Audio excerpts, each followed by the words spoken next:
Assalamualaikum warahmatullahi wabarakatuh. Perkenalkan, nama saya Muhammad Rizal Tabil Ayubi dengan NIM 212200015. Di sini saya akan mempresentasikan tugas responsif mata kuliah praktikum pemrograman sistem. Oke, yang pertama di sini ada import library. Berfungsi untuk mengupload pustaka Python seperti Pandas, NumPy, Scikit-learn, dan TensorFlow untuk memanipulasi data, pembuatan model, dan evaluasi. Kemudian di sini ada load data. Load data berfungsi untuk membaca dataset jamur dari file CSV dan menghapus data kosong menggunakan drop ENA. Kemudian di sini ada mapping data, mapping kategori berfungsi untuk mengubah data kategori menjadi deskripsi lebih jelas menggunakan kamus. Kemudian ada label encoder. Di sini label encoder berfungsi untuk mengonversi data kategori menjadi angka menggunakan label encoder. Selanjutnya split data.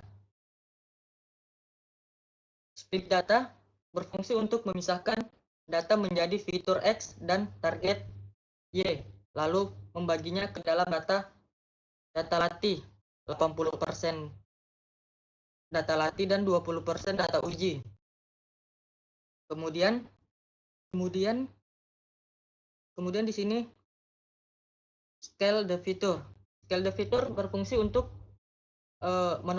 menormalkan nilai fitur dalam rentang 0 sampai 1 menggunakan mixmatch scaler. Selanjutnya recept input for LSTM berfungsi untuk mengubah data menjadi bentuk 3 dimensi sesuai dengan kebutuhan model LSTM.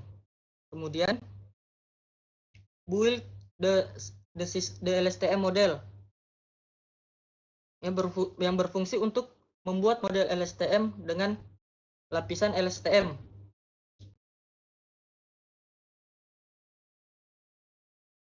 Selanjutnya compile the LSTM model. Compile the LSTM model di sini berfungsi untuk menggunakan optimizer dan fungsi loss serta menghentikan pelatihan awal jika tidak ada penghentian atau early stopping.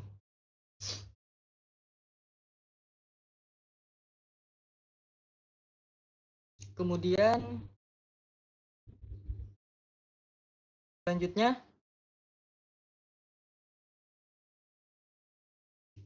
extract feature from the LSTM model.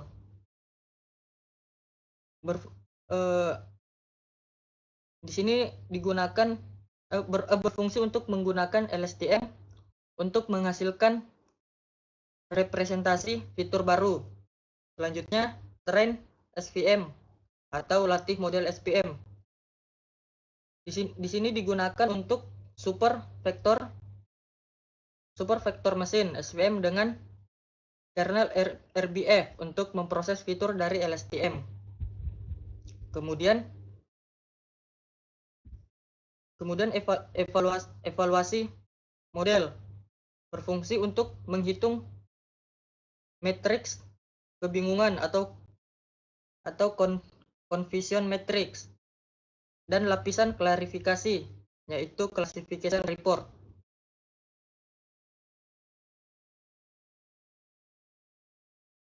Selanjutnya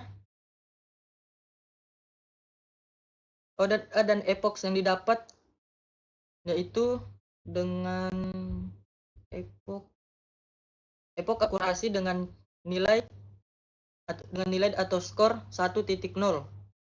Kemudian save model. Save model di sini berfungsi untuk menyimpan model yang dilatih. ada scalar, LSTM model, dan SPM classifier menggunakan Pickle. Baik, selanjutnya sekarang kita beralih ke Streamlit-nya. Di sini import library. Import library yang pertama Streamlit. Streamlit digunakan untuk membuat aplikasi web interaktif. Kemudian import Pickle-nya di sini untuk memuat file model yang telah disimpan. Kemudian import NumPy berfungsi untuk manipulasi data berbentuk array. Kemudian JSON-nya berfungsi untuk memuat file konfigurasi dari atau mapping data. Kemudian import Pandas berfungsi untuk memanipulasi data dalam bentuk data frame. Kemudian memuat file model dan konfigurasi. Di sini ada 4. Yang pertama itu encodedict berfungsi untuk memetakan nilai kategori seperti shape ke nilai numerik. Kemudian model scalar berfungsi untuk menormalkan data input ke skala tertentu agar sesuai dengan model.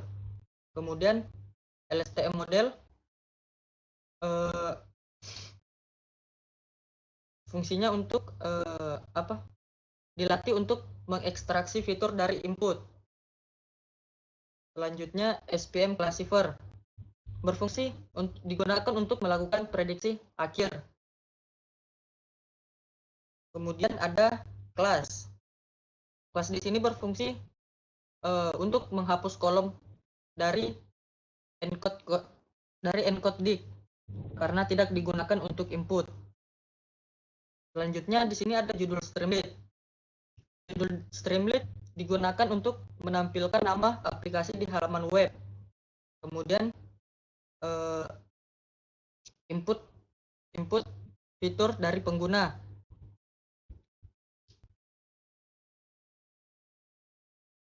Di sini berfungsi untuk list untuk menyimpan data input yang dipilih pengguna. Kemudian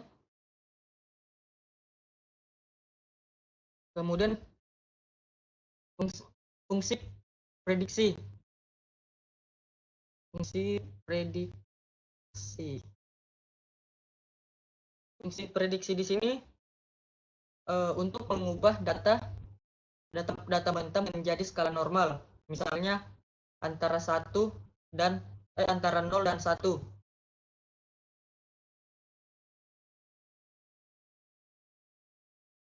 Kemudian di bawah sini ada tombol untuk memulai prediksi. ST button di sini digunakan untuk menambahkan tombol di aplikasi web ketika ditekan. Kemudian di sini ada ST write, itu berfungsi untuk menampilkan hasil prediksi kepada pengguna. Baik, inilah hasil dari kode di Streamlit tadi dengan judul prediksi apakah jamur ini bisa dimakan.